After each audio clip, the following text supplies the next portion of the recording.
তুমি কখন খাবে মা? নিজে তো খেয়ে নিয়েছো, আমার জন্য আজকে অপেক্ষাও করেনি, বুঝলে বন্ধুরা।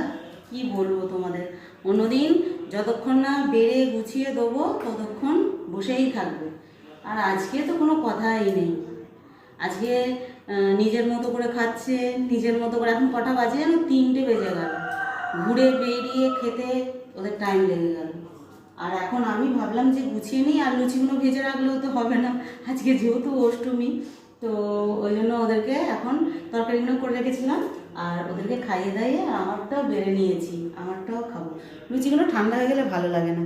এই যে আজকে বানিয়ে নিয়েছি লুচি, আর একটু আলুর দম নিয়েছি, আর কাবলি ছোলার ঘুগনি, আর হচ্ছে এখানে একটু সিমুই। এই হচ্ছে খাওয়া দাওয়া। তো আমি ওগুলো গুছিয়ে নিলাম, ওই জন্য সব এদিক সেদিক আটা ময়দা ছড়িয়ে ছিটিয়ে আছে, আমাকেই তো করতে হবে। সব গুছিয়ে নিলাম, এবার এটা পাখার তলায় বসে একটু খাই, কিন্তু মারাত্মক গরমও হচ্ছে জানো, তারপর শান্তি হবে।